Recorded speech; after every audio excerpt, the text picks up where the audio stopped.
Bonsoir, merci d'être ici. Je m'appelle Sophie Guignard-Lacroix, je vais être l'animatrice de cette soirée, qui est la 8e conférence du cycle Émulsion, qui est organisée conjointement par le Crédit Agricole des Savoies et Livre en Marche. Alors pour vous remettre un petit peu de contexte, je vais appeler Dominique Favario, président de Livre en Marche, et Stéphane Roger, directeur général adjoint du Crédit Agricole des Savoies, qui vont nous dire un petit mot sur ce cycle que vous avez lancé en 2021. Si j'ai bien compris.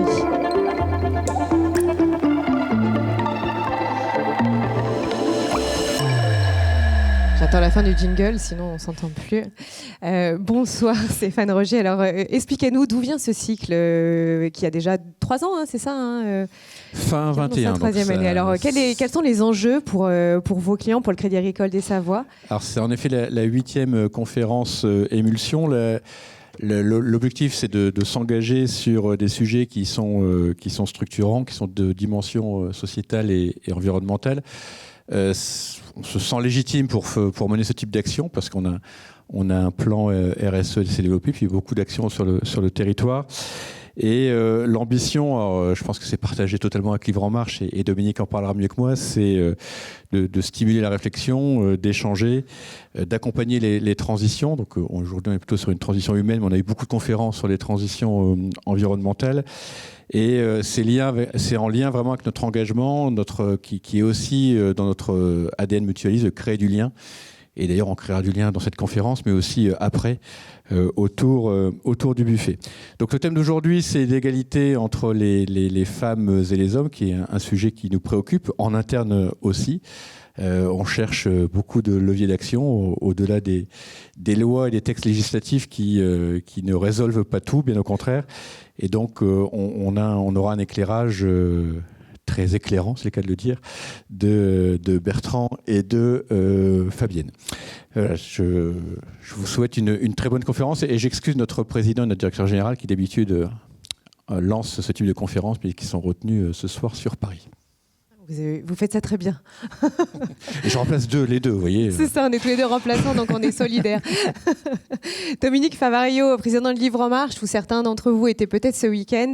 Un mot de votre côté? Oui, merci Sophie, et merci Stéphane, merci au Crédit Agricole des Savoies de nous accueillir maintenant fidèlement. Et effectivement, nos relations se renforcent au fil du temps. Et sur des sujets qui nous sont chers, c'est-à-dire tout ce qui est enjeux sociétaux, tout ce que Livre en Marche essaye de pousser avec sa signature qui est s'aimer la matière à penser. Alors Livre en Marche, c'est un très gros festival, certains étaient présents le week-end dernier. Ça a été un moment assez fantastique de partage, d'échange. Nous avons eu la chance d'avoir des gens de très très grande qualité. Mais Livre en Marche, ce sont aussi maintenant des rencontres tout au long de l'année. On en fait ensemble 3 par an, en alternance entre la Savoie et la Haute-Savoie, pour respecter la couverture territoriale. Et puis ce sont aussi des conférences avec la scène nationale Malraux, il y en a une par mois. Et puis là, bientôt au mois de novembre, on a un nouveau partenaire, c'est Aix-les-Bains Riviera des Alpes, où on aura une conférence le 13 novembre. Vous avez dehors tout le programme jusqu'à la fin de l'année. Vous avez quelques belles rencontres avec Michel Vieillorca, sociologue, Arthur Keller, Fiona Mill, Thomas Baumgartner. Thomas Baumgartner qui va faire une conférence sur notre rapport à l'argent. Alors j'en parle parce qu'on est dans un milieu bancaire, et cette conférence sera modérée, nous on dit modérateur, par Martial Schuller, parce qu'il nous semblait que l'ancien DGA du Crédit Agricole avait toute légitimité pour parler de ce sujet avec Thomas Baumgartner. Moi, je suis très heureux d'accueillir Fabienne et Bertrand. Et j'ai confessé à Fabienne quelque chose tout à l'heure quand je l'ai accueilli à la gare. C'est que le sujet qui va être traité ce soir, qui est le problème du partage du pouvoir entre les hommes et les femmes, est un sujet que j'ai bien connu dans une vie antérieure. Lorsque j'ai pris la présidence du groupe Bébé Confort à Cholet dans le Maine-et-Loire, je me suis retrouvé dans une société qui datait de 1868, qui avait 1000 salariés, qui fabriquait donc Je pense que tout le monde connaît Bébé Confort, des poussettes, des sièges auto, des biberons, des tétines, de la layette, et donc des matériels, des outils à destination des femmes. Et quand je suis arrivé dans cette entreprise, il n'y avait que des hommes. Il n'y avait que des hommes partout. Le marketing, c'était des hommes, la R&D, c'était des hommes.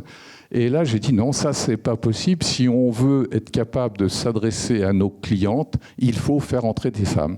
Il faut du temps, c'est pas simple. Mais là, vous allez nous expliquer comment on fait. Merci. Et je vous souhaite une belle soirée. Merci à tous et belle soirée. Alors, chez nous, les sujets d'argent dans les ménages sont souvent gérés par des femmes et on a beaucoup de collaboratrices. Notre sujet, c'est pas d'avoir les collaboratrices, c'est de les faire monter au plus haut niveau de l'échelle de la direction. Donc je pense que ça va être en lien avec les interventions de nos intervenants. Bonne soirée à tous. Merci.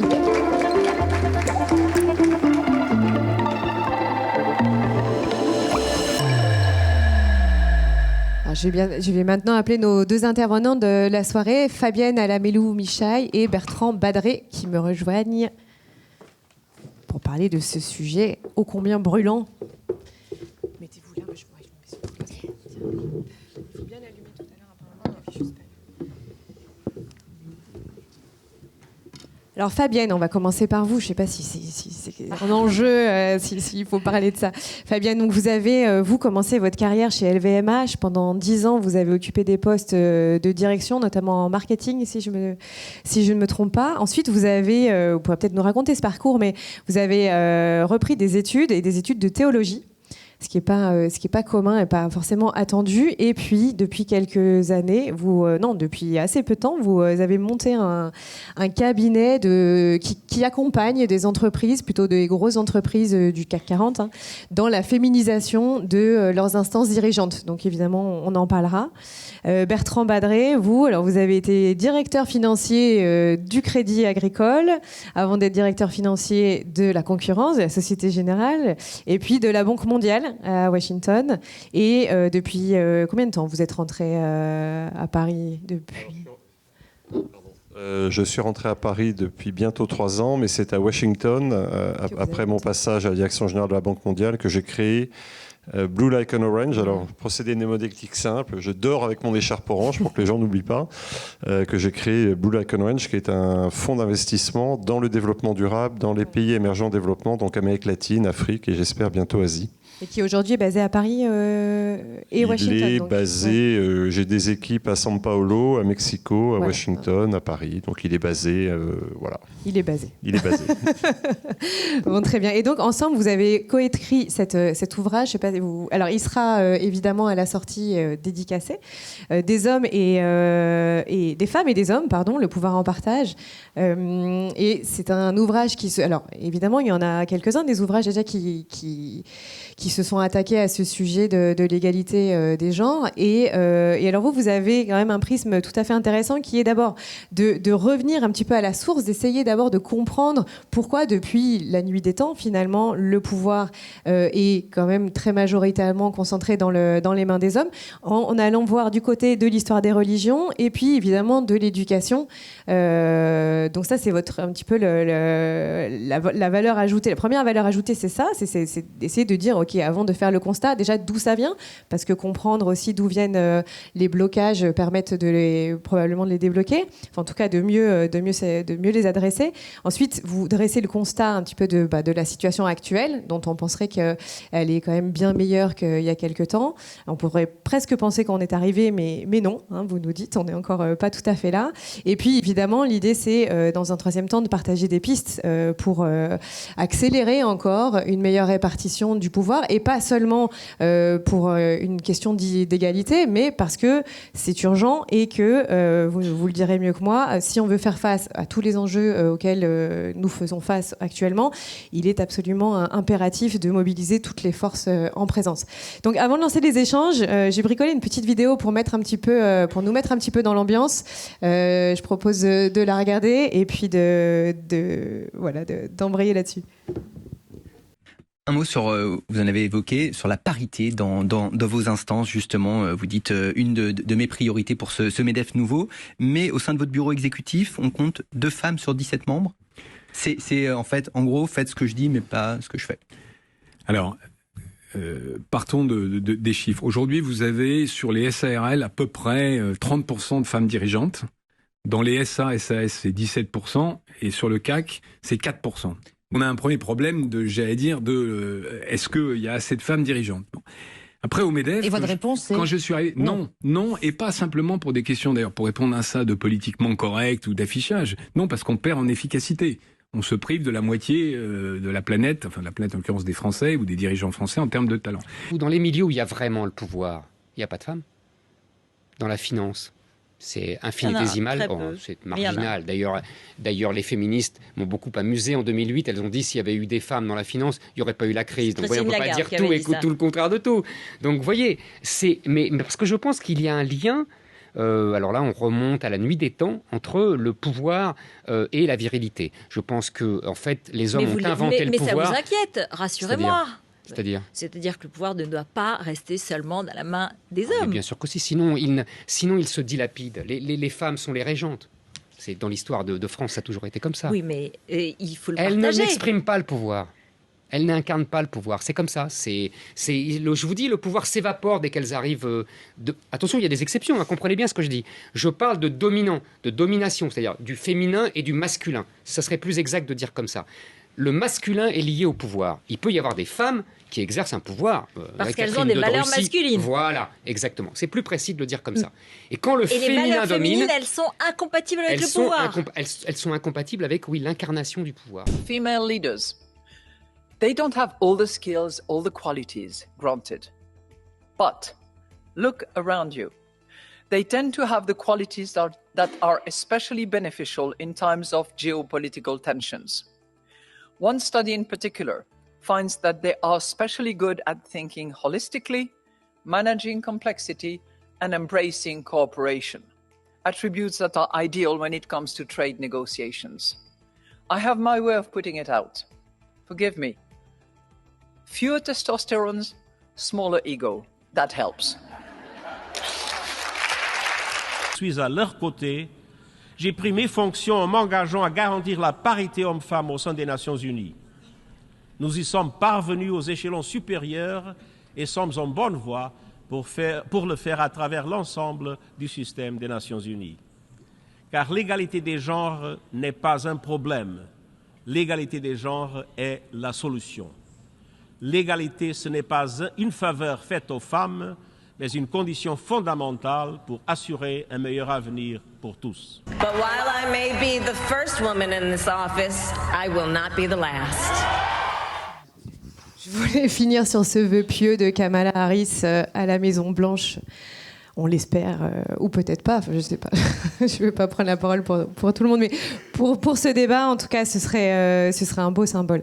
Bon, c'est parti. Alors, on le disait, le sujet quand même de l'égalité homme-femme, de la répartition du pouvoir n'est pas nouveau. Il domine quand même pas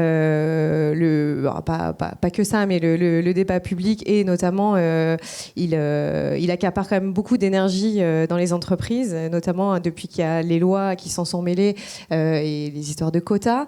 Donc, pourquoi vous, ce livre, aujourd'hui, enfin, pourquoi ce livre supplémentaire, si on peut dire ça comme ça, et pourquoi maintenant ? Alors, l'histoire de ce livre, d'ailleurs, avant de commencer, je voudrais remercier tous les hommes de cette salle, et les femmes aussi, bien sûr, parce que trop fréquemment, quand on fait nos interventions avec Bertrand, il y a beaucoup de femmes et pas beaucoup d'hommes. Donc, merci d'être là ce soir et de venir pour débattre avec nous. Alors, pourquoi ce livre ? Moi, en fait, c'est un sujet que je porte depuis très longtemps. Ma première interrogation, ça a été en théologie, vous l'avez dit, j'ai fait des études de philosophie et théologie. C'était de me dire, mais pourquoi, notamment dans le monde catholique, les femmes ne peuvent pas être prêtres ? Une interrogation. Et donc, je me suis lancée dans la recherche sur ce sujet. Et plus je creusais, moins je comprenais le sens de cette question. Au moment de soutenir mon travail, je n'ai pas pu le faire.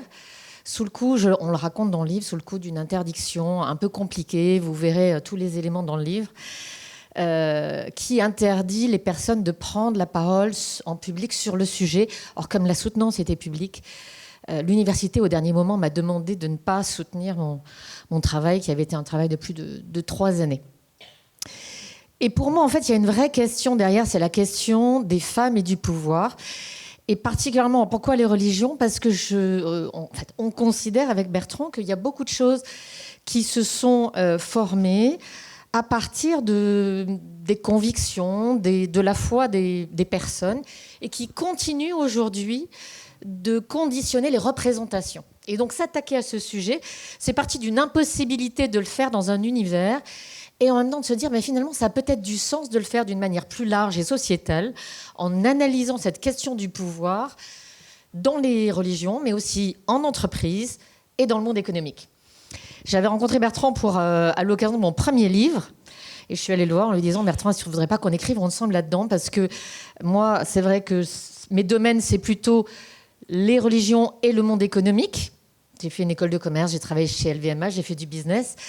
Et Bertrand, lui, c'est le monde de la finance. C'est un univers même beaucoup plus large que le mien, beaucoup plus prestigieux. Et je suis allée le voir en disant, Bertrand, ça serait intéressant qu'on écrive ça ensemble.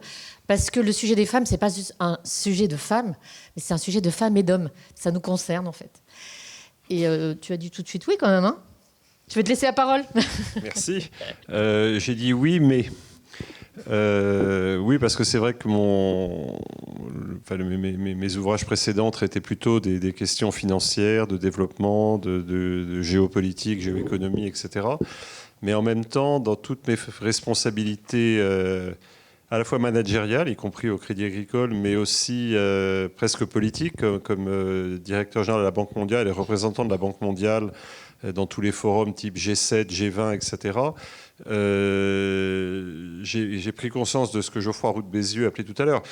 On a des défis considérables aujourd'hui, le moindre n'étant pas le défi climatique, mais il y en a d'autres, notamment des défis sociaux sans précédent. Et s'il y a une évidence, c'est que ce n'est pas 5% de la planète ou 10%, en gros, comme on dit caricaturalement ce que j'incarne, ce que me disent mes enfants d'ailleurs. Le mâle blanc de 50 ans n'a pas toutes les réponses. Voilà. C'est un peu simpliste, etc. Mais ça m'a toujours préoccupé. Et c'est vrai que c'était assez intuitif jusqu'à ce que j'arrive à Washington. Et à Washington, travaillant avec la Banque mondiale, mais aussi avec Christine Lagarde, qui était de l'autre côté de la rue au FMI. C'est des sujets sur lesquels j'ai passé pas mal de temps, et toutes les études, il n'y a aucune ambiguïté, toutes les études dans tous les sens montrent que quand on diversifie, qu'on mixe, etc., ça marche mieux. Quel que soit le pays, quelle que soit la structure, etc. Et donc, même si ce n'est pas pour des raisons, je dirais, morales ou éthiques, rien que pour des raisons d'efficacité économique, c'est mieux. Et donc, c'est vrai que ça a été un sujet. Donc, quand Fabienne est venue me dire, est-ce qu'on peut travailler ensemble ? Moi, je lui ai dit, écoute, si c'est pour faire le 50e bouquin sur les femmes, non. Déjà, tu n'as pas besoin de moi. En revanche, là où on peut faire des choses ensemble, c'est de se dire, au fond, et c'est pour ça que le mot pouvoir est important. C'est vraiment cette question. C'est pas de savoir si les femmes sont plus ou moins payées. C'est important. Mais la question, c'est la prise de décision, la capacité à influer sur les décisions et à former les décisions ensemble. Et je lui dis, si ce livre, c'est un livre qui ne dit pas, après 3000 ans de domination masculine, on passe à 3000 ans de domination féminine, et donc en gros, on change la place dans la file d'attente, ça n'a pas beaucoup d'intérêt. Si en revanche, c'est un livre qui dit comment est-ce qu'on peut travailler ensemble, en paix, donc c'est pas une guerre des sexes, comment est-ce qu'on peut travailler ensemble en paix à affronter les défis qui sont les nôtres aujourd'hui ? Alors oui, d'accord, je suis partant. Et donc c'est sur cette base-là qu'on a commencé à travailler. Et ça a été fait avec une immense fluidité, il n'y a pas de problème. Fabienne était plus outillée que moi sur effectivement, parce que ses études l'avaient poussée dans cette direction sur les origines religieuses et philosophiques, des stéréotypes qui nous encombrent aujourd'hui. J'avais plutôt mon expérience internationale, mon expérience des grands groupes, de la négociation, etc. Donc au total, finalement, on a partagé. Vous avez réussi à partager le pouvoir. Fabienne, alors un mot sur cette influence, parce qu'on pourrait penser qu'aujourd'hui, elle n'est plus aussi présente qu'avant, mais on sent bien, en lisant le livre, que quand même l'influence des religions, notamment des 3 religions monothéistes, continue d'influencer beaucoup notre façon de concevoir la répartition des rôles, la façon de se comporter, nos croyances, évidemment. Un mot là-dessus ? Oui, alors c'est vrai que ces représentations existent depuis très longtemps. Elles ont été aussi analysées sur le plan anthropologique par Françoise Héritier, qui est une anthropologue très célèbre. Et en fait, de tout temps et de toute éternité, il y a eu... le pouvoir a été exclusivement masculin. Et c'est le XXe siècle qui a vu l'émergence d'un vrai pouvoir féminin, contrairement à ce que pourrait dire Éric Zemmour sur les régentes. En tout cas, un pouvoir large et important sur beaucoup de champs, c'est le XXe siècle qui l'a vu arriver, notamment à partir de la maîtrise du corps, de leur corps et notamment de la natalité des femmes, qu'elles ont pu commencer à vouloir occuper une place de pouvoir de manière importante. Et donc, analyser ces questions, voir d'où on vient, nous permet de comprendre qu'est-ce qu'on vit aujourd'hui. Et beaucoup des représentations sont héritées à la fois de la philosophie, Aristote, je ne vais pas développer plus que ça, mais Aristote repris par saint Thomas d'Aquin, si on prend de la théologie, mais saint Thomas d'Aquin a dessiné tout le Moyen-Âge et puis tout l'Occident chrétien pendant des centaines d'années. Donc la philosophie, beaucoup des religions, et ont conditionné ce qu'on remarque aujourd'hui, les stéréotypes. Au passage quand même, beaucoup de féministes se sont inscrites contre les religions. C'est pas du tout notre propos. On a voulu regarder les choses d'une manière différente en disant aujourd'hui, on a beaucoup de théologiennes catholiques, protestantes, juives, musulmanes qui revisitent leurs principaux textes de leur tradition et font ressortir la nouveauté de ces messages. Si on prend Jésus, Mahomet, peut-être que je vais choquer certains, mais en fait, c'était des messages qui étaient très novateurs. Elle les revisite pour les relire d'une manière beaucoup plus égalitaire. Donc il y a aussi une manière de renouveler la manière de voir les choses. Bref, donc ça, vous le verrez dans toute la première partie du livre. Et puis comprendre, finalement, ces représentations mentales ont conditionné les rapports entre les femmes et les hommes et continuent de les conditionner aujourd'hui.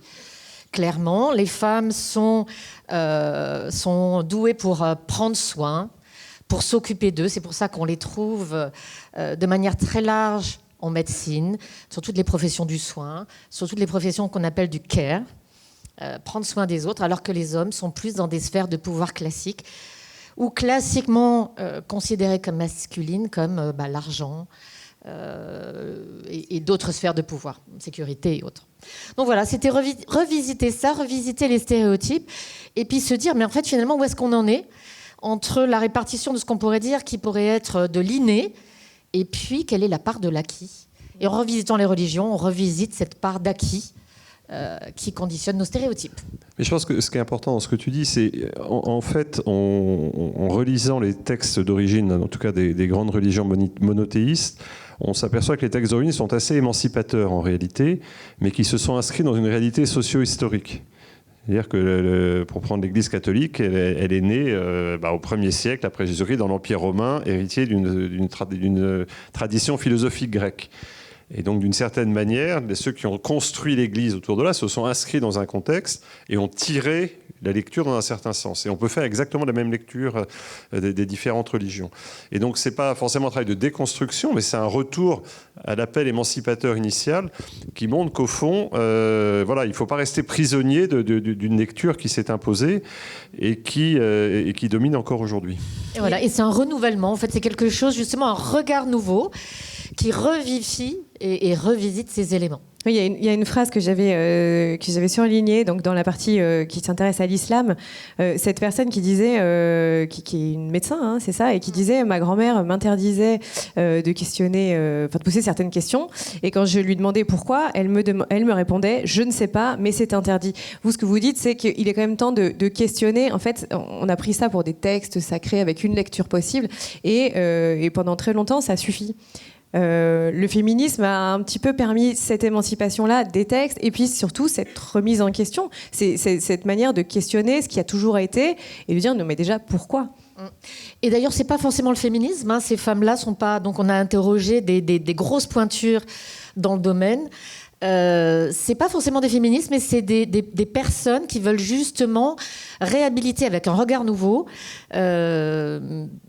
c'est différents textes. Voilà, c'est un peu l'idée. Et du coup, questionner, c'est toujours dangereux une femme qui réfléchit. Alors, il y a des hommes qui réfléchissent aussi. Mais bien sûr. Et j'en ai trouvé un qui a préfacé magnifiquement votre livre. Donc, c'est Emmanuel Faber, l'ancien directeur de Danone, et qui raconte dans sa préface un épisode personnel. Alors, lui, il raconte qu'il aimait faire du patin à glace, et donc il s'était inscrit au patin à glace, et que donc ses copains faisaient du hockey. Ils avaient des patins noirs, et lui, il faisait du patin artistique. Donc, il s'est retrouvé avec des patins roses.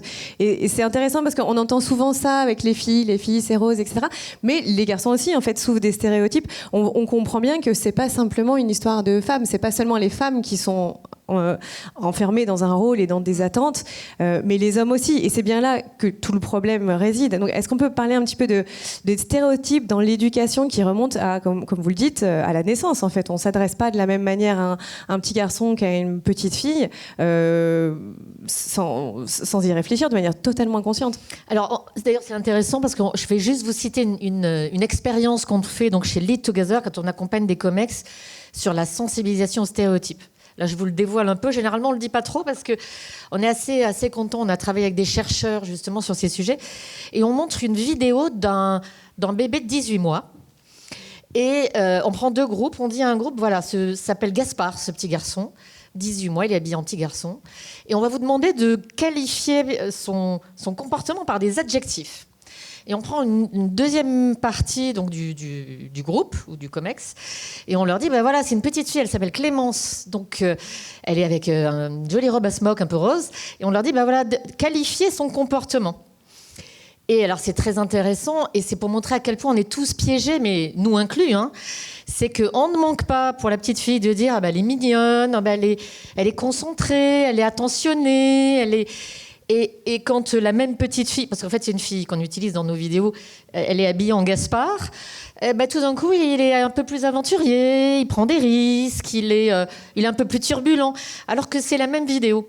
Et c'est très intéressant de voir combien on est conditionné. Il y a des études qui montrent quand on s'occupe d'un bébé, même quand il vient de naître, hein, même les mamans, les papas, tout le monde. Hein. Donc moi je suis bourrée de stéréotypes aussi. Hein. Un bébé garçon, on va jouer plus avec son corps, on va un petit peu jouer avec ses bras, avec ses jambes. Une petite fille, on va la cajoler, on va la caresser, on va déjà avoir un comportement qui va participer de la structuration de son cerveau. Et donc tout ça pour dire que oui, le rose, le bleu, c'est vrai que ça joue. Il y a derrière pas de condamnation, mais simplement pour dire qu'en fait notre cerveau, il est construit comme ça, par les stéréotypes, par les représentations. On n'y échappe pas, tous. Et bien, du coup, ça détermine beaucoup de choses, et ça, dès l'enfance. Alors, les stéréotypes, c'est ce que vous dites aussi, hein, c'est que c'est quelque chose qui est naturel et qui, la plupart du temps, nous fait gagner du temps. Hein. C'est la façon dont le cerveau fonctionne, système 1, système 2 de Kahneman. On fait des raccourcis parce qu'on n'a pas le temps de tout questionner, de tout... Donc, la plupart du temps, ça marche plutôt bien et c'est plutôt efficace. Ça nous permet de prendre des décisions plus rapidement, d'avoir un certain nombre de raccourcis. Sinon, on passerait notre journée à se demander si ils ont bien fait de mettre du rose là. Voilà. Mais là où ça devient un problème, c'est quand ça devient un diktat. C'est quand ça devient quelque chose qui enferme les gens et les genres dans des rôles. C'est-à-dire qu'effectivement, comme l'a dit Fabienne, ça commence assez vite. Enfin, c'est déjà avant même la naissance, on veut savoir le sexe de l'enfant pour savoir si on va peindre la chambre en rose ou en bleu. Mais voilà, enfin, on peut en sourire, mais c'est pas général, mais c'est quand même très fréquent. On voit bien le type de jouet, etc. Quand ça devient presque plus problématique, quand ça commence à rentrer dans l'éducation, puis dans l'orientation scolaire, puis professionnelle. D'une certaine manière, on sait qu'on pousse plutôt, comme tu l'as dit, vers certains... Voilà, les filles font plus de SVT et les garçons vont plus faire de la science physique. Voilà, enfin, c'est comme ça. Et c'est pas forcément malicieux, c'est juste que c'est des choses qui se répètent. On en est tous victimes. Enfin, moi aussi, j'ai 3 filles à la maison, je peux rien dire. De toute façon, après, je suis suspect. Donc, je pensais que le livre allait me faire pardonner, même pas. Donc... Voilà, enfin, je pense, c'est anecdotique, mais une de mes filles fait des études aux États-Unis. Elle m'a envoyé le synopsis de son cours qui s'appelle Écoféminisme. Alors je dis, c'est quoi? Elle me dit, c'est déconstruire le capitalisme patriarcal, dont papa, tu es l'incarnation. Alors je lui dis, écoute, t'es un peu forte, l'incarnation va d'abord commencer par te couper les vivres. Alors elle me dit, ah non, pas du tout. Voilà, mais donc en tout cas, c'est vrai qu'il y a ce travail, pas forcément de déconstruction agressive, qui est parfois ce qu'on voit sur les campus américains, mais en tout cas de ne pas être aveugle à ces biais. Je veux dire, il ne faut pas tout jeter, il ne faut pas dire ça ne marche pas, il faut tout. Voilà, mais il faut juste comprendre que ça existe et qu'on peut prendre un peu de recul et que c'est pas absurde. Voilà, c'est important de poser ça, et c'est vrai qu'on l'a vu notamment dans l'univers professionnel. Ces questions d'orientation, de promotion dans les entreprises, l'idée que c'est à la fois un cliché et en même temps une réalité. Quand on demande à un homme, est-ce que tu te sens prêt pour être promu à ce poste, et le gars, il est prêt à 50%, il dit ouais, pas de problème, je prends. Moi, j'ai fait ça. Pas au Crédit Agricole, j'étais prêt à 100%. Et on va dire, une femme, si elle n'est pas prête à 200%, elle va dire, attends, je sais pas, il faut que je réfléchisse, etc. Bon, voilà, donc, encore une fois, il y a une part de caricature, mais il y a une part de réalité. Et il ne faut pas se faire comme si ça n'existait pas. Voilà. Et ça, dans le livre, alors j'étais un petit peu étonnée parce que tout ne serait qu'acquis. Il n'y aurait rien d'inné dans cette différence de confiance, dans cette différence d'approche, d'appétence. Alors, on va être humble en la matière. On a interrogé des scientifiques parce qu'on n'est pas scientifiques tous les deux, ou en tout cas, on maîtrise des sciences plutôt molles. Et on est allé voir donc des scientifiques qui ont travaillé sur ces sujets, notamment sur tout ce qui, en fait, des endocrinologues, donc des personnes qui travaillent sur l'influence des hormones et de l'endocrinologie comportementale, comment les hormones pourraient influencer nos comportements. On a interrogé aussi des personnes qui travaillent sur toutes les études scientifiques. Et grosso modo, la réponse est la suivante à aujourd'hui. À aujourd'hui, la science n'est pas capable, et notamment les neuroscientifiques, on n'est pas capable de noter une différence structurelle biologique à la naissance entre un cerveau masculin ou un cerveau féminin, où ces différences sont tellement ténues qu'il y a plus de variabilité entre deux individus qu'entre des individus de sexe différents. Alors, je rajoute, dans l'état actuel des connaissances scientifiques. Peut-être que dans 10 ans, on découvrira qu'en fait, il y a des choses qui sont vraiment très, très différentes. Mais aujourd'hui, non. Et la plupart des études ont été démontées, notamment si on se réfère aux singes ou tout un tas d'animaux. Ça, c'est un petit peu des fantaisies souvent de journalistes pour qu'on puisse en parler. Mais grosso modo, notre cerveau ne fonctionne pas comme le cerveau des singes. Donc, à aujourd'hui, on n'a pas encore réussi à définir ce qui est vraiment de la part, on va dire, de l'inné. Par contre, ce qu'on sait, c'est qu'à la naissance, on a simplement 10% de nos connexions neuronales qui sont faites. Et le reste des 90%, ça va être nos interactions avec notre environnement. Donc la manière dont les papas, les mamans ou qui on veut va se comporter avec nous, va nous stimuler, va nous mettre en contact avec des jouets à roues, avec des trains électriques ou plutôt avec des poupées. Tout ça, ça va conditionner le fonctionnement de notre cerveau, toutes nos interactions sociales, qui vont derrière conditionner les rôles sociaux. Et alors, je suis désolée, je critique un tout petit peu Christine Lagarde qui avait dit s'il y avait moins de testostérone dans les salles des marchés, il n'y aurait peut-être pas eu la crise financière qu'on a connue en 2008. Il avait même dit si Lehman Brothers s'était appelé Lehman Sisters, ils n'auraient pas fait faillite. En tout cas, je rassure tout le monde, la testostérone, elle sert beaucoup pour le sport, mais pas tellement pour les comportements et particulièrement pour l'agressivité. Aujourd'hui, on n'a pas réussi encore à le prouver. Donc, ce n'est pas la testostérone qui joue, mais effectivement, peut-être la manière dont les hommes, tous un peu du même moule, se sont retrouvés dans les salles des marchés. Ça, peut-être. Alors, Christine Lagarde, dans la même interview, je ne l'ai pas mis parce que ça faisait déjà 3 minutes, mais plus tard, disait, par rapport à ça, Lehman Sisters, Lehman Brothers, en fait, elle dit, et c'est ce que vous disiez à l'instant, les femmes, comme elles n'ont pas le même niveau de confiance, le même degré de confiance, c'est pas une question de testostérone, c'est une question de préparation. Elles sont beaucoup plus préparées à chaque réunion, elles sont beaucoup plus investies parce qu'elles ont toujours peur de ne pas être à la hauteur, elles ont toujours peur de ne pas être assez. Ça, c'était Françoise Héritier aussi qui le disait très bien dans un extrait qui tourne pas mal. Mais voilà, elles disent, un homme, comme disait Bertrand, il va y aller bulldozer, sur confiance, il va demander un gros salaire sans flancher. Une femme, non. Elle a quand même ce déficit, pas toute évidemment, mais quand même, il y a quand même une base qui est plus fragile. Et elle disait dans cette même interview que les femmes, si elles avaient été à l'époque, on le saura jamais, hein, aux manettes, auraient mis le nez vraiment dans les chiffres et elles auraient vu qu'il y avait quelque chose qui était quand même assez énorme. Mais voilà, donc c'est à sa décharge. Après, par contre, on peut revenir sur ça, sur est-ce qu'il y a un leadership féminin, mais ça vient. Mais restons sur ces différences de représentation qui, dans l'entreprise, parce qu'on y arrive, et c'est un petit peu le gros sujet du livre, comment on arrive aujourd'hui, où on voit que ces dictates, et ces stéréotypes et cette différence de confiance, je le résume, je schématise comme ça, mais persiste. Comment on fait dans les entreprises maintenant pour non, pardon, je saute une étape. Je voulais d'abord demander un petit constat sur le constat actuel, parce qu'on peut se dire, il y a eu mai 68, il y a eu Héritier, il y a eu Françoise Giroud, il y a eu les lois ensuite, hein, il y a eu Copé-Zimmermann, l'autre loi qui oblige les entreprises à avoir, c'est quoi, Marie-Pierre Rixin. Voilà, mais c'est quoi, c'est 40% c'est 40% des membres des instances dirigeantes, au moins 40% à l'horizon 2030. Et apparemment, ça progresse très vite et très bien. Donc on pourrait se dire, c'est bon, on est arrivé, mais vous dites que non et qu'on est presque à un moment charnière, mais dans l'autre sens. C'est-à-dire qu'on voit qu'il y a presque un recul actuellement. C'est amusant parce que, alors je tairai son nom par pudeur, mais un grand journaliste parisien que je connais bien, à qui j'ai envoyé le livre, je le rappelle une semaine plus tard, je lui dis, tu l'as bien reçu, tu vas dire un petit mot. Il me dit, écoute, je crois pas que tu écris encore des bouquins sur ce sujet, ça fait 10 ans que le sujet est traité. Alors j'ai répondu, c'est précisément pour ce type de réponse que je suis content d'avoir écrit un livre. Donc non, le sujet n'est pas traité. Il y a effectivement un certain nombre de progrès, il y a une prise de conscience, le fait qu'on soit là pour en parler, etc. Tout ça est positif. Et en même temps, il faut bien avoir à l'esprit qu'il y a des risques de régression. Et alors on en parle de quelques-uns, mais encore une fois, regardons deux secteurs. La représentation des femmes, j'allais dire dans les médias en général. Et notamment dans tout ce qui sont les nouveaux médias.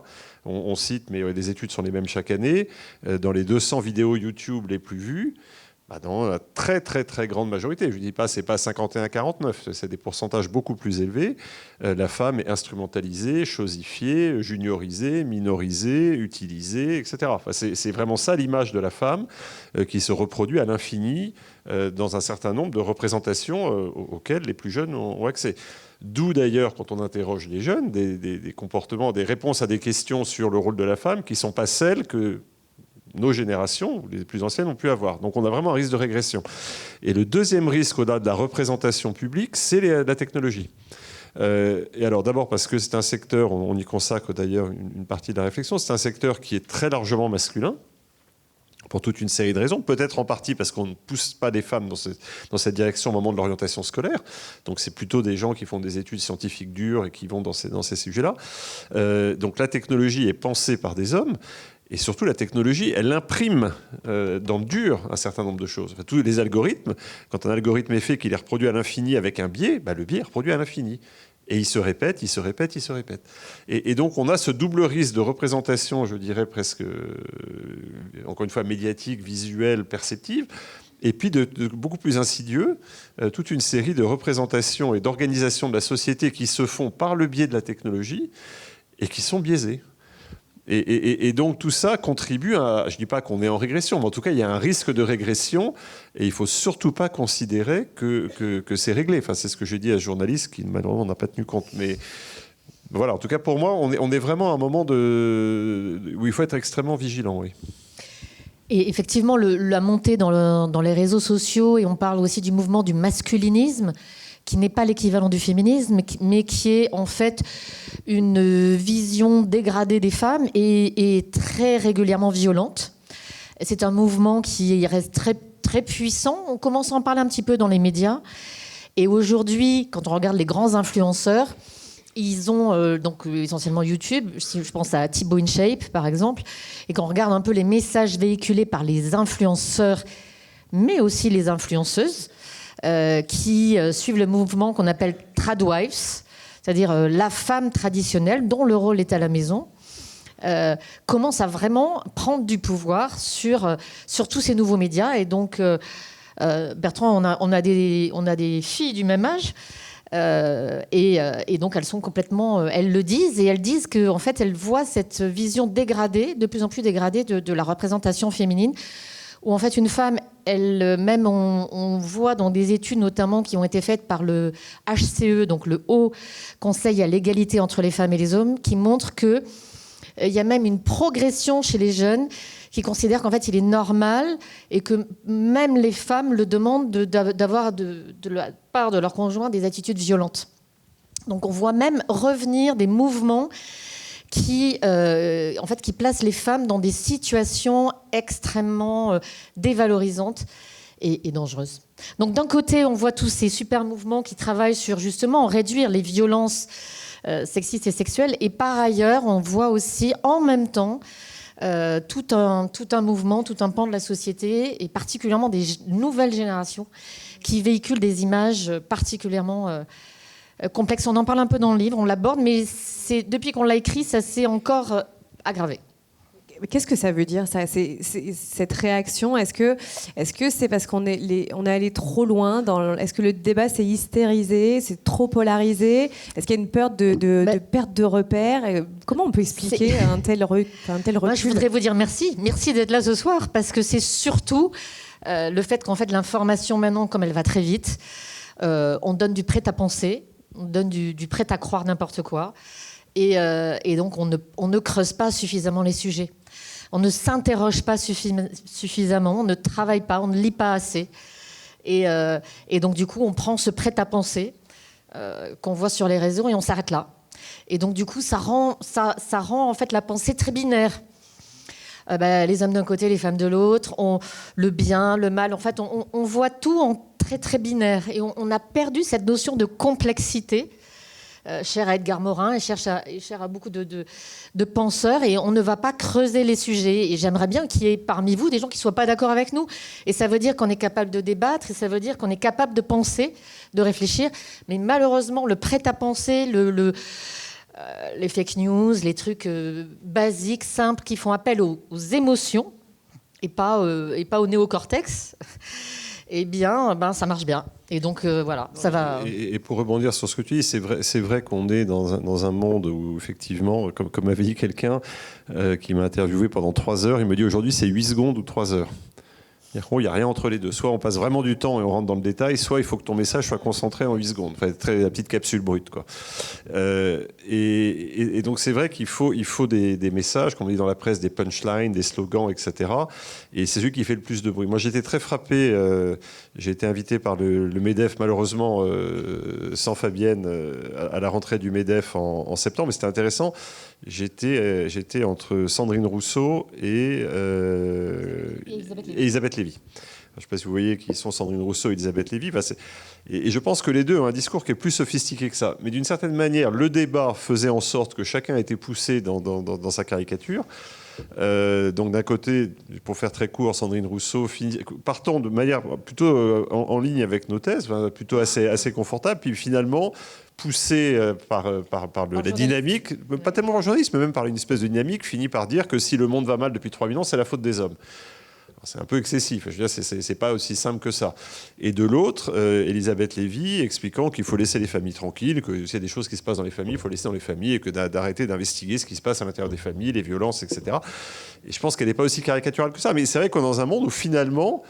Alors moi, c'était facile d'avoir le beau rôle après tout ça. J'ai dit, mais non, vous voyez, on peut trouver une position médiane. Et voilà, mais on est dans un débat comme ça.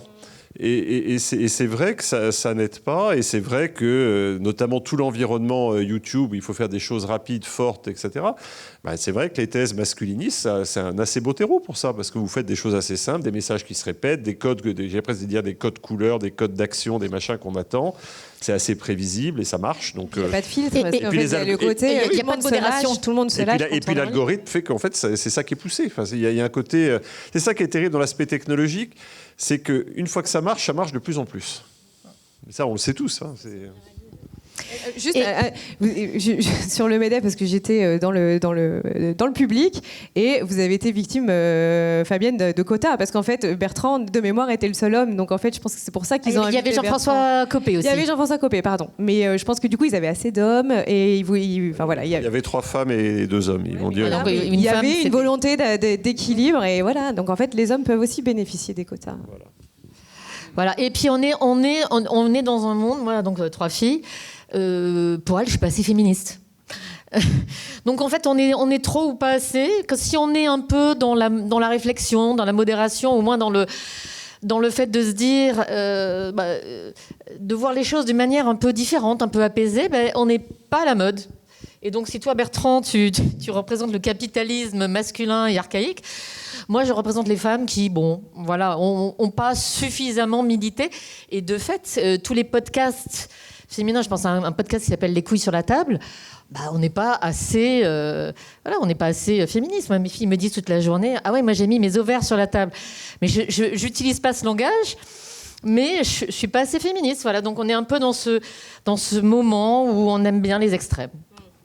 Alors, revenons au milieu de l'entreprise, parce que si on l'en croit Éric Zemmour, c'est quand même le haut lieu du pouvoir. Hein. C'est pas la justice, c'est pas la politique, c'est l'entreprise et notamment la finance. C'est là où se joue vraiment peut-être l'avenir de l'humanité. Et c'est probablement le cas. Et là, dans les entreprises, on voit que malgré tous les progrès qui ont été faits, les lois qui ont quand même fait bouger les choses très rapidement, on continue de peiner un petit peu à avoir une répartition plus pas équitable, encore une fois, mais plus efficace et mieux répartie en fait. Alors qu'est-ce qu'on peut faire? Parce que vous, Fabienne, aujourd'hui, vous travaillez avec des entreprises. Alors Vinci, je les ai notés. Ikea. Pourtant, c'est des Suédois. Hein. Voilà, oui. Alors normalement, ils ont encore bougé. Voilà, Vinci, EDF, Ikea, La Poste. Donc des grosses structures dans la féminisation de leurs instances. Quels sont les blocages que vous voyez encore? Et qu'est-ce qui fait qu'aujourd'hui, dans ces entreprises, il y a beaucoup de femmes et beaucoup de femmes cadres? Je crois qu'on est à plus de 40% en général. En revanche, on a du mal à en avoir dans les vrais, au plus haut niveau, là où les choses se décident. Alors déjà, je voudrais juste dire une chose quand même. La France, on est presque pionnier en Europe sur la présence des femmes dans les conseils d'administration. Et ça, c'est grâce à la loi Copé-Zimmermann. On est parmi les premiers en Europe. J'en parle un peu parce que c'est une des chercheuses avec lesquelles on travaille qui a montré à quel point cette loi sur les quotas, qui a été décriée au départ, a finalement apporté quand même quelque chose de très intéressant, et aujourd'hui plus personne ne la remet en cause. Il y a maintenant la réplique sur les entreprises et les instances dirigeantes dans les entreprises. Bertrand, je te laisserai aussi t'exprimer parce que le monde économique, tu le connais bien et tu interagis beaucoup avec eux. On avance aussi grâce à la loi Marie-Pierre Exin, ou à cause d'eux, pour ceux qui le subissent quand ils sont à la tête d'entreprises de plus de 1000 collaborateurs. Ça fait beaucoup bouger les entreprises, on le voit là, ces 2-3 dernières années, grâce à l'arrivée de cette loi. Toutes les entreprises embauchent du coup des sociétés comme la mienne pour les aider à accélérer le mouvement, sachant que la principale explication du fait qu'il n'y a pas encore suffisamment de femmes sur cette strate-là, il y a plusieurs explications. D'abord parce qu'on ne les retrouve pas forcément au départ, notamment dans les écoles d'ingé. Et quand on est une entreprise où on est dans des univers très techniques, c'est plus compliqué de les trouver au départ, du coup de les faire monter.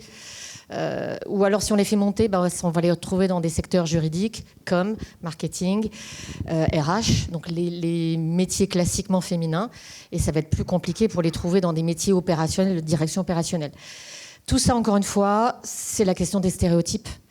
Et donc on est aujourd'hui dans un moment un peu charnière entre les deux, où les femmes n'ont pas suffisamment été présentes dans des filières techniques, scientifiques. Elles continuent de ne pas l'être encore suffisamment. Les écoles d'ingé, aujourd'hui, c'est 30% de femmes dans les écoles d'ingé. Donc ça se joue au collège. Ça se joue en fait beaucoup au collège, au lycée, puis dans les écoles d'ingé, d'ailleurs après, derrière dans les entreprises. Mais en tout cas, moi, ce que je constate, beaucoup d'entreprises ont pris conscience que c'était important et travaillent là-dessus. Donc il y a quand même aussi beaucoup de raisons d'espérer. C'est pas toujours facile, et c'est pour ça qu'on les accompagne, parce qu'il y a plein d'éléments, Bertrand les a cités, que les femmes, il faut les pousser un peu plus. Elles ont peur aussi de perdre dans un équilibre de vie. Donc on travaille aussi sur les représentations dans les équilibres de vie et les répartitions, parce qu'encore aujourd'hui, 73% des tâches, on va dire domestiques ou familiales, incombent encore aux femmes. Donc c'est vrai que c'est un véritable frein. Donc comment arriver à une meilleure répartition des choses ? C'est tous ces sujets qui font qu'en fait on les trouve moins en haut. Et ensuite, parce que quand il faut les recruter, on entend encore beaucoup de dirigeants qui disent est-ce qu'elle va vraiment savoir s'imposer ? Est-ce qu'elle va savoir endosser le costume ? Ça, moi, je mets des tailleurs pantalons. Est-ce qu'elle va savoir endosser le costume ? On a encore du vocabulaire masculin. Et est-ce qu'elle va savoir s'imposer ? Je suis sûre dans la salle qu'il y a plein de femmes qui savent s'imposer. Je suis sûre que ça, c'est pas un souci. Et d'ailleurs, est-ce que le but, c'est de s'imposer ? Et donc, tout ça, ça nous a amené aussi, et je vais te laisser la parole, Bertrand. Merci. C'est qu'en fait, la question, c'est pas tellement féminin-masculin, mais c'est aussi quel modèle de leadership on veut pour nos entreprises demain. Et heureusement, on se rend compte que les modèles de leadership qui fonctionnent, c'est des modèles de leadership où on sort aussi des représentations masculines, poilues et virilistes à la Zemmour de la direction d'entreprise. Mais ça, Bertrand, vous avez fréquenté Christine Lagarde, qui disait elle semble dire qu'il y a quand même un leadership féminin versus un leadership masculin. Quand elle dit moins de testostérone, moins de testostérone, plus d'ego, moins d'ego, pardon, chez les femmes, elle semble dire qu'il y a quand même une différence les qualités sont pas les mêmes chez les femmes, que la façon de diriger, de s'imposer n'est pas la même. Comment ça se passait à Washington ? Quel était le regard là-dessus ? D'abord, il faut se souvenir qu'elle succédait à Dominique Strauss-Kahn, donc c'était un contexte un peu particulier. Grand féministe. Voilà, et elle arrivait dans une institution, le FMI, dont le métier principal, c'est de faire la surveillance macroéconomique des États. Donc elle a été regardée avec pas mal de suspicion par des gens quand elle a commencé à parler d'égalité homme-femme, de climat, etc. Donc il y a eu un petit côté un peu déstabilisant, mais elle a tenu le cap. Les gens lui reprochaient de faire le job de la Banque mondiale. Bon, voilà, donc on a eu quelques discussions. Mais on a quelques bons souvenirs. J'ai une très belle photo où je suis avec un t-shirt rose et Christine Lagarde. Oui, tout est possible. J'ai pas eu des patins roses, mais des t-shirts roses. Non, mais le point, ce qui était très intéressant, c'est que je pense pas qu'elle est dans une logique homme-femme. Elle est dans une logique de représentation du pouvoir. Et c'est ce que disait Fabienne. C'est l'image du pouvoir. Elle est associée à l'image masculine, virile, forte, je décide, etc. Et en fait, elle dit non, il faut changer ça. Il faut avoir une vision du leadership beaucoup plus diverse. Et c'est d'ailleurs une des premières qui a poussé le FMI à faire des études. On en cite quelques-unes. On avait fait à la Banque mondiale, auxquelles je faisais référence en introduction. Toutes les études montrent que quand on diversifie les recrutements, la prise de décision, etc., ça marche mieux. Point barre. Donc c'est un critère d'efficacité. Et c'est vrai que pour se faire entendre, et puis c'était aussi son positionnement, elle en a rajouté, mais c'est une excellente communicatrice, donc elle l'a fait très bien. C'est Lehman Brothers, Lehman Sisters, on pourrait faire de... Elle avait aussi le sens de la punchline. Bien sûr, bien sûr. Non, mais c'est pour ça que c'est vraiment, moi, c'était un plaisir. Enfin, les années qu'on a passées ensemble, c'était un plaisir. Et j'ai vraiment soutenu ça. Mais c'est vrai qu'on s'est retrouvés il n'y a pas très longtemps avec des économistes femmes. Il se trouve qu'une de mes filles se pose la question de faire de la recherche en économie. Et les économistes, même celles qui ont réussi, lui dit, dis donc, réfléchis bien parce que c'est quand même l'horreur, quoi. Il dit, quand on est deux à signer un papier, le mien, mon nom étant plus petit, quand j'ai proposé un papier, qu'un mois plus tard, il y a un homme qui a proposé à peu près le même, on m'a dit, tu veux pas le laisser passer devant, enfin, encore aujourd'hui. Et donc Christine Lagarde dit non mais te laisse pas influencer, tu vas devant, tu t'imposes, tu fais comme moi, etc. Mais il faut y aller en force, c'est-à-dire qu'il ne faut pas se laisser... Il faut prendre le pouvoir, il ne faut pas attendre qu'on voilà. le donne. Alors ça c'est une partie de l'équation. En même temps, ce qui est absolument sûr, c'est que c'est peut-être une des voies pour changer. L'autre voie, c'est quand même de trouver un modus operandi avec les hommes. Et on voit un certain nombre des hommes avec qui on a travaillé, j'espère l'avoir montré dans mes propres responsabilités managériales. Les quotas, c'est nécessaire, mais ce n'est pas suffisant. Il faut un leadership qui accepte que la diversité, c'est un plus. Et qui le fait, voilà. Mais ça veut dire qu'il faut qu'il mouille la chemise. Ça ne marchera pas tout seul. S'il ne montre pas l'exemple, si lui-même ne change rien, si ça devient un gadget RSE, ça ne sert à rien. Et donc, ça, c'est absolument clair. On parlait des patins roses d'Emmanuel Faber. On a interviewé Paul Polman, avec qui j'ai beaucoup travaillé, qui est néerlandais, qui était le patron d'Unilever. Le patron d'Unilever, qui expliquait qu'il avait fait mettre des casques roses dans les chantiers. Ouais, chantier. Pour tout le monde. Tout le monde a un casque rose. Alors, au début, en fait, ça s'est très bien passé. Donc voilà, il faut ce genre de décision un peu symbolique. Il faut être capable d'aller au-devant. Parce que sinon, il n'y a pas de malédiction. Au contraire, si vous êtes convaincu que c'est plutôt la bonne chose à faire, il y a plein de choses pour le faire. Enfin, on peut faire appel au cabinet de Fabienne, mais il y a aussi des tas d'autres gens qui font ça et d'autres méthodes. Il y a un petit sujet qui est pas simple à gérer aujourd'hui, et les hommes dans tout ça. C'est-à-dire que parce que, encore une fois, on va dire, bah non, c'est normal, ils passent leur tour. Moi, je vois, c'est typiquement ma génération de copains qui disent, bah, c'est moi qui aurais dû être patron, on a choisi une femme. Voilà. Bah, il faut pas ignorer ça. Parce que sinon, vous recréez des conflits pour la génération suivante. Donc, comment est-ce qu'on est capable de faire en sorte que ça ne soit pas aussi tranché ? Et je me souviens, vous avez Antonio Guterres, le secrétaire général des Nations Unies, a dit on est arrivé à la parité. Moi, je connais un certain nombre de gens qui avaient passé 30 ans à attendre le job. Ils auraient dû être nommés. Il dit, non, désolé, c'est une femme. Alors, il dit, elle est moins compétente. Ce qui était techniquement exact. Et tout le monde le reconnaissait, mais c'est pas grave. Alors, c'est le fameux mot de Françoise Giroud. Quand est-ce que l'égalité sera réalisée ? C'est quand on nommera à un poste une femme incompétente. Voilà. Donc voilà. Donc il faut admettre que ça existe. Voilà. Donc faut pas s'asseoir dessus. Mais il y a quelque chose qui est lancé. Moi, je pense que, encore une fois, dans les générations aujourd'hui, il se passe quelque chose. J'ai peur pour la suite. J'ai peur que ça soit un mouvement qui, si on n'entretient pas dans la durée, est quelque chose de relativement fragile. Et juste, à la fois de manière anecdotique et en même temps très intéressante, il y a 3 femmes patronnes du CAC 40. C'est dans des boîtes techniques. C'est Veolia, c'est Engie et c'est Orange. Voilà, c'est pas des boîtes de services, c'est pas des boîtes de care, c'est pas de la finance, etc. Donc il n'y a pas de malédiction. On a 3 femmes qui sont dans des boîtes dures, comme on dit. En tout cas, dans la coécriture, Bertrand, je te rassure, ça a été plutôt très égalitaire et pas et avec un management plutôt collaboratif. Oui, c'est pas... On va passer aux questions de la salle. Peut-être un petit mot de la fin avant de vous donner la parole. On a très envie d'entendre vos réactions. Bertrand, s'il fallait pour l'avenir, qu'est-ce que... Je pense, là, je vais élargir à mon propos traditionnel. Effectivement, j'étais en responsabilité à la Banque mondiale au moment des accords de Paris sur le climat, au moment des accords sur les objectifs de développement durable. Là, c'est, pour certains qui savent pas, c'est le pins que j'ai là. Donc c'est au moment où finalement la communauté internationale s'est donné une feuille de route pour transformer notre économie au XXIe siècle. Alors ça peut paraître un peu grandiloquent de dire ça, c'était d'une certaine manière la réponse à la crise financière.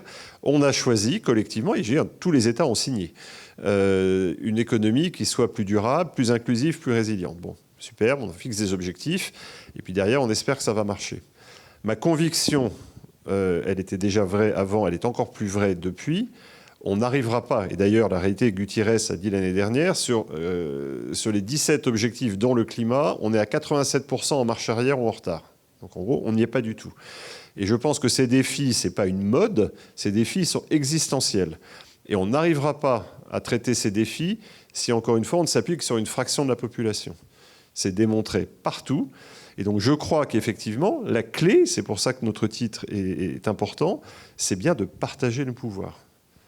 Si on n'arrive pas à partager le pouvoir, on peut dire adieu à la satisfaction des objectifs et on aura un vrai problème collectif sur notre planète. Et ça, pardon, mais c'est vrai, c'est pas seulement hommes-femmes. On est d'accord, c'est sur la diversité. Bien sûr. D'ailleurs, toutes les études qui montrent qu'un commerce, un quotidien. Mais je pense que si on ne réussit pas à la diversité homme-femme, on peut oublier toutes les autres diversités. C'est déjà, si derrière on n'arrive pas à faire cette première étape, voilà. Mais une fois qu'on sera vraiment habitué à ça, je pense que tout le reste va suivre. Ça ne veut pas dire qu'il faut négliger le reste aujourd'hui, mais c'est vrai que c'est le premier blocage majeur. Alors moi, je voudrais dire une chose, et puis c'est peut-être aussi mon parcours qui a donné ça, c'est que je ne correspondais pas aux cases. Moi, j'avais pas peur d'avoir simplement 30% de compétences pour demander un poste ou une évolution. J'aimais beaucoup prendre la parole en public, et mon mari pas vraiment. À la maison, c'était lui qui faisait beaucoup plus que moi et qui faisait les réunions parents-prof. Bref, je cochais pas les cases et ça dérangeait beaucoup de monde. Et j'ai souffert de ne pas être dans les représentations qui étaient celles de ma génération. En tout cas, on me l'a beaucoup reproché. Et l'idée de ce livre, c'est que les représentations, elles gênent aussi les hommes. Je connais plein d'hommes qui me disent « Aujourd'hui, je ne suis pas fait pour manager ». Mais le problème, c'est que mes enfants me disent « Papa, est-ce que tu es directeur ?» Parce que quand on est un homme, il faut être directeur. Et donc, ça enferme, cet homme auquel je pense, ça l'enferme parce que lui, il aurait préféré, il n'aime pas manager et ça l'embête de manager. Et donc l'idée d'écrire ce livre et de sortir des stéréotypes, c'est de se dire quelque part, c'est offrir de la liberté aux femmes et de la liberté aux hommes, la liberté d'être soi, la liberté d'exprimer ses talents, la liberté de choisir ses carrières, de choisir ses orientations. Et du coup, quelque part, c'est en fait faire œuvre de singularité. Qu'est-ce qui nous différencie? Qu'est-ce qui fait qu'on est des êtres humains singuliers, au-delà d'être un homme, d'être une femme? Qu'est-ce qui fait de nous quelqu'un d'unique? Et comment on va pouvoir chaque jour être un peu plus unique? Merci beaucoup.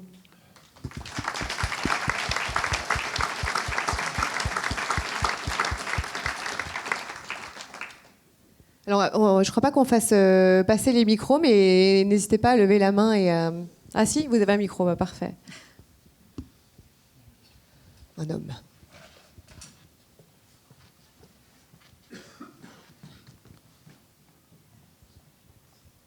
Bonsoir. Alors ma question, elle concerne les études qui ont été faites sur la diversité, donc a priori entre les hommes et les femmes, au pouvoir, qui ont montré que c'était toujours bénéfique. Et donc je me demandais si vouloir... Alors je pense au comportement qu'ont les parents avec les enfants et tous les adultes avec les enfants quand ils sont jeunes, vouloir se comporter de la même façon avec les garçons et les filles, ça ne serait pas faire une croix sur cette diversité qui existe à l'âge adulte? Fabienne. Alors, moi, je dirais que la diversité, c'était un peu le mot de la fin. Enfin, c'est ce que j'ai voulu dire, c'est que quelque part, élever des enfants sans les mettre forcément dans des cases, la diversité, elle est là, indépendamment de... je vois des personnes, enfin, vous m'avez l'air plutôt jeune, je vois des personnes qui ont des cheveux blancs, je vois des personnes habillées de telle manière ou de telle autre. En fait, la diversité, elle est partout. Et du coup... c'est un peu ma philosophie, notamment dont j'accompagne beaucoup de dirigeants en coaching. C'est de dire, mais qu'est-ce qui fait tes talents? Qu'est-ce qui fait que tu es quelqu'un d'unique? Qu'est-ce qui fait que des talents qui ont peut-être été transmis par les parents? Pour certains, ce sera de la musique. Pour d'autres, ce sera le talent de prendre soin, même si on est un homme. C'est quoi les talents? Et faire fructifier ces talents pour arriver à l'excellence. Indépendamment du fait d'être un homme ou d'une femme, de choisir du bleu ou du rose. On peut prendre du vert, du gris ou de je ne sais pas quoi, mais c'est d'essayer de détecter, quand on est parent par exemple, qu'est-ce qui fait que mon enfant est unique? Qu'est-ce qu'il aime faire? Qu'est-ce qui lui donne de la joie? Là où est-ce qu'il est bon? Là où est-ce qu'il sera le meilleur? Pour apporter des choses positives à ce monde-là. Indépendamment, enfin moi je dirais la diversité, elle est là, elle est déjà là. Alors peut-être dans la salle un peu moins de diversité d'origine, je ne sais pas, mais des diversités, il y en a partout. Et donc cultiver ces diversités, ces échanges, les plus jeunes, les plus anciens, les hommes, les femmes, enfin, toute forme de diversité. Et je crois surtout, c'est pas facile, hein, c'est aussi de donner à ces enfants, quelle que soit, encore une fois, la singularité, leur donner le sentiment qu'ils sont libres d'aller là où ils veulent. Et en fait, c'est très intéressant. Toutes les femmes qu'on a interviewées et qui ont eu des très très belles carrières disent « Mon père a joué un rôle essentiel. Mon père m'a dit tout de suite, mais te censure pas. Tu peux faire ça, vas-y. » Le père plus que la mère? Dans ces cas-là, la plupart du temps, oui, c'est parce que c'est vrai que c'est dans l'image, c'est le père qui a le verrou. Je vois notamment, il y a deux exemples qui sont d'ailleurs assez connus. Agnès Pannier, qui a des mots assez durs sur son éducation, mais qui dit, mon père m'a dit, débrouille-toi, comme ça, moi, tu pourras larguer ton mec si ça va pas, quoi. Bon, c'est un peu... ou Isabelle Cocher. Enfin, voilà, donc c'est des gens qui disent, mon père m'a dit, le champ des possibles est ouvert. Et moi, je pense que c'est pas... Il faut essayer de dire ça à ses enfants. Après, ils sont plus ou moins capables, plus ou moins doués, puis il peut avoir des soucis de santé. Enfin, après, la vie décide. Mais je crois que vraiment, c'est de pas rajouter une surdétermination à toutes les surdéterminations qui existent déjà. Elle est limitée et je pense à Isabelle Cocher. Alors, la mère aussi d'Isabelle Cocher, qui est une théologienne, du coup, j'en parle un peu, a eu aussi un rôle important. Ce qu'elle dit, c'est qu'en fait, mes parents, la plus grande chose qu'ils m'ont donnée, c'est qu'en fait, ils m'ont porté un regard de confiance, qui m'a donné confiance en moi, et ça dès le début. En fait, ils ont eu confiance en moi, ils ont eu confiance en ce que j'allais faire, dès petite, et ça m'a donné de la force pour toute ma vie. Et c'est une femme, je dois dire, assez... on la connaît bien, Bertrand et moi.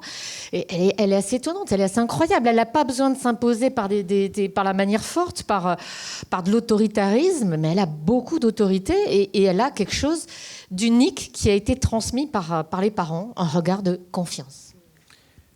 Je ne sais pas du coup si ça répond à votre question. Je ne sais pas si ça répond à la question, mais j'ai une autre question. Parce que, apparemment, la méthode des quotas semble fonctionner dans les entreprises.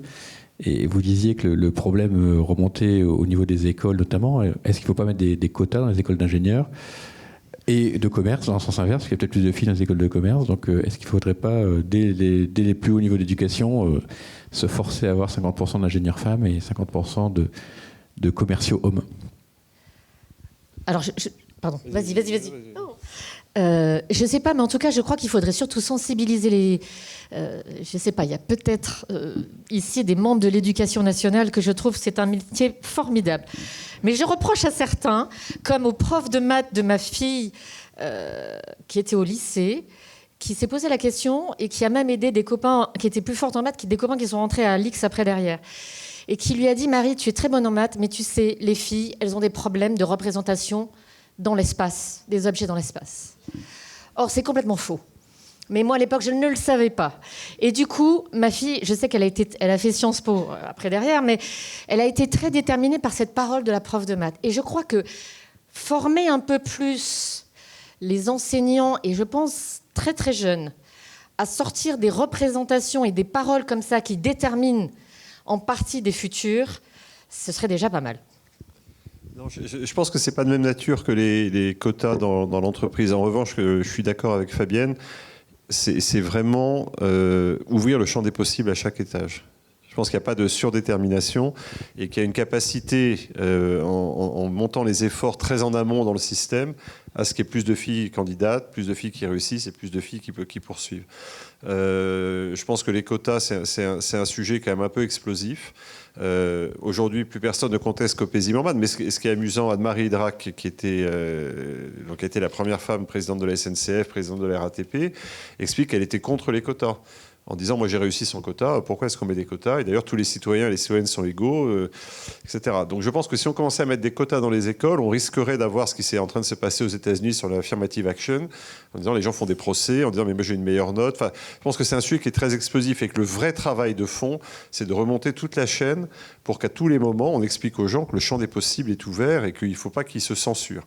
Et que quand les gens se posent des questions, on puisse les aider. Mais c'est un travail de très très longue haleine. La réalité, quand on remonte à Aristote, c'est qu'on dit qu'on ne va pas les transformer par un coup de baguette magique. Il y a déjà beaucoup de choses qui se passent. Il faut faire attention à ne pas régresser, il faut continuer à pousser. Et puis Agnès Pannier-Runacher nous a raconté qu'effectivement, elle avait fait notamment la charte des jouets genrés. Alors, ça ne veut pas du tout dire, les enfants jouent avec ce qu'ils veulent. Mais elle avait remarqué qu'il y avait des ordis donc pour les enfants. Il y avait l'ordi rose pour les filles, l'ordi bleu pour les garçons. Le problème n'était pas tant la couleur de l'ordi, c'est que dans l'ordi rose, il y avait 2 fois moins de fonctionnalités que dans l'ordi bleu. Et donc, c'était de dire, OK, rose, bleu, très bien, mais par contre, n'allons pas aggraver le problème dès le début en changeant les fonctionnalités pour les filles et pour les garçons, en mettant 2 fois moins de chances de s'en sortir. Voilà, donc c'est un petit peu ça, c'est un petit peu être vigilant pour qu'il n'y ait pas des inégalités qui se créent sur des choses aussi bêtes que ça. Est-ce que la cuisinière bleue avait 2 fois moins de fonctionnalités que la cuisinière rose? Les hommes cuisinent très bien. Hein. Mon mari sait pas faire. Les chefs les plus connus sont des hommes. Hein. C'est toujours pareil. Tout en haut, alors tout en bas c'est des femmes et tout en haut c'est des hommes. Une autre question peut-être.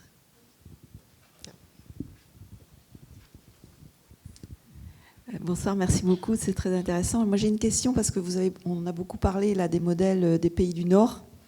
Est-ce que vous avez aussi exploré ce qui se passe dans les pays du Sud? Est-ce que ces stéréotypes existent aussi? Parce que là-bas, les femmes, elles jouent des rôles très importants, notamment dans les économies et dans les développements. Qu'est-ce que vous avez vu sur ce plan-là? Ça, c'est mon expérience professionnelle, pour le coup, depuis la création de Blue Icon Orange, puisque j'investis dans des pays du Sud, Amérique latine et maintenant Afrique. Et on a mis dans notre... Donc nous sommes un fonds d'investissement à impact, c'est-à-dire qu'on a à la fois du rendement financier normal. D'ailleurs, Crédit Agricole Assurance a investi, donc je rassure, si vous avez des produits, c'est très marginal. Malheureusement, j'aimerais bien que ça prenne plus de place. Enfin, en tout cas, donc, la rémunération du risque qu'on prend, elle est tout à fait en ligne avec les obligations fiduciaires des gens qui nous confient de l'argent. Et après, on a une obligation d'impact. Et pour moi, il y a les deux. Et dans l'obligation d'impact, donc on investit dans la santé, l'éducation, l'agriculture, enfin, toute une série de secteurs. Et on évalue l'impact. Alors, spécifiquement à chaque secteur, est-ce que c'est un bon investissement dans l'éducation, la santé, etc. Ça, c'est bien. Mais on a des critères qu'on regarde de manière transverse. Et dans le premier critère qu'on regarde de manière transverse, c'est l'égalité homme-femme.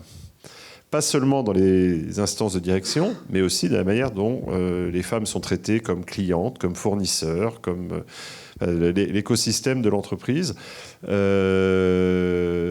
Alors, sans tomber dans le simplisme, c'est vrai que l'Amérique latine, c'est un pays où c'est un peu dur. On parle de machisme, des choses comme ça, c'est pas complètement faux. Et donc, c'est vrai que pour nous, c'est très important. On veut que 100% des entreprises dans lesquelles on investit aient extériorisé une politique d'égalité homme-femme. Alors, là où ça devient difficile, et ça dépasse le cadre de la discussion de ce soir, c'est qu'il faut faire attention à ne pas arriver comme l'occidental parachuté qui va vous expliquer la vie. Ça marche pas, et heureusement d'ailleurs. Et donc, il faut vraiment aller en discuter avec les gens, être partenaire, comprendre les spécificités, etc. C'est pas un truc où on dit c'est comme ça, si tu fais pas ça, je te finance pas. Et c'est vrai qu'on a beaucoup de discussions, mais pas tellement sur la question homme-femme. En réalité, là aussi, générationnellement, ça a plutôt bien évolué. On n'a pas de soucis. C'est pas un sujet de tension. En tout cas, on est présent au Brésil, au Mexique, au Pérou, en Équateur, en Colombie, maintenant dans 2 pays d'Afrique. Voilà. Mais vous avez raison, c'est un sujet qui est difficile. Et quand on regarde... et c'est pas très simple. Vous avez cité Emmanuel Faber, que effectivement je connais bien, qui est maintenant du côté IFRS, donc dans les normes internationales en matière de soutenabilité. C'est vrai que sur les normes climat, en gros le CO2 n'a pas de sexe, donc en gros, on va à peu près se mettre d'accord. Mais quand on va rentrer dans les normes sociales, ça va toucher à des fondements culturels. Ça va être extrêmement compliqué de ne pas arriver en disant l'Occident vous explique que c'est comme ça. Et ça, cette tension... voilà, moi je la sens, je pense qu'on est sur une ligne de front et qu'elle demande un tout petit peu de doigté, ça c'est vrai.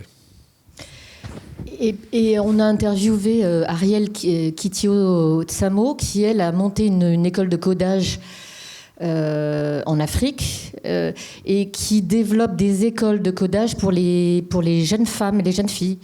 Parce que c'est aussi une opportunité pour certaines économies de développer. Ça va être, c'est la tech, c'est aussi le futur. Et elle accompagne ces jeunes filles pour un futur dans ces métiers-là. Et ça se développe beaucoup en Afrique, notamment en Afrique noire. Merci, vous allez pouvoir poursuivre les échanges avec Fabienne et Bertrand. Pardon, vous étiez trop près. Pardon, juste moi, j'étais impressionné par le départ où vous disiez que finalement, vous avez travaillé 3 ans sur un sujet que vous n'avez pas pu présenter du fait de religion, finalement. Et puis, finalement, le constat, donc on voit que ça part de loin et que ça impacte encore aujourd'hui. Et puis, on voit que quand on commence à y aller, finalement, les réseaux sociaux, en tout cas, pourraient être une forme aussi d'autres dogmes qui pourraient avoir le même effet, finalement. Qu'est-ce que vous observez sur ce point-là ? Est-ce que autant on se régule sur la société ? Est-ce qu'il y a quelque chose qui se passe aussi de ce point de vue-là, ou ça va être non-stop jusqu'à remettre en cause finalement les mouvements ? Ce qu'on voit, c'est qu'il y a une prise de conscience. Alors, il y a des études qui sont faites par le Haut-Commissariat, etc., mais ça ne va pas très loin pour l'instant. Ça ne va pas très loin. Pour l'instant, il y a un constat qui sort des sphères académiques et qui va dans les sphères spécialisées. Mais ce n'est pas une conversation grand public. On n'a pas entendu parler de ça dans les dernières élections. Enfin, ce n'est pas un sujet. Et pourtant, c'était une vraie préoccupation d'évolution sociétale, oui. Du coup, je me suis un peu rattrapée. J'ai pris un café avec Sandrine Rousseau lundi et on discutait de ça justement parce qu'elle est assez sensible. On ne peut pas lui reprocher de ne pas être féministe. Effectivement, c'est pour elle, c'est un vrai sujet. Et pour le moment, on ne voit pas vraiment comment faire pour sortir de cette logique-là, parce qu'en plus, les influenceuses et notamment les femmes quand on les voit, et celles qui le font le plus de vues, c'est assez inquiétant. Moi, j'ai pas envie de ressembler à ça en tant que femme. Hein. Il y a quand même Taylor Swift et Beyoncé, ne pas... Oui, mais elles font... comment dire ? Quand on les voit, on voit toutes celles qui, notamment en France, sont sur Insta ou ailleurs. Elles véhiculent pas, en tout cas, des représentations. On le cite dans notre livre. C'était, pour ceux qui sont un peu de ma génération, je sais pas si vous avez vu le film L'étudiante avec Sophie Marceau. C'est Mona Chollet qui dit, en fait, le film de l'étudiante, donc Sophie Marceau, l'égérie d'une génération, c'était la fille qui faisait une thèse. Je ne sais pas si ça fait vraiment rêver beaucoup de jeunes filles aujourd'hui de faire un film sur une thésarde. Enfin, sur une fille qui fait une thèse. On rêvait de faire des choses à une époque. On a un peu régressé quand même sur les rêves des jeunes filles, je trouve. Je vous propose cette fois de continuer les échanges avec Fabienne et Bertrand, qui peuvent vous signer leur livre, qui est juste sur la petite table en sortant. Et puis, il y a un cocktail qui nous attend juste derrière. Donc voilà, merci à tous. Bonne soirée.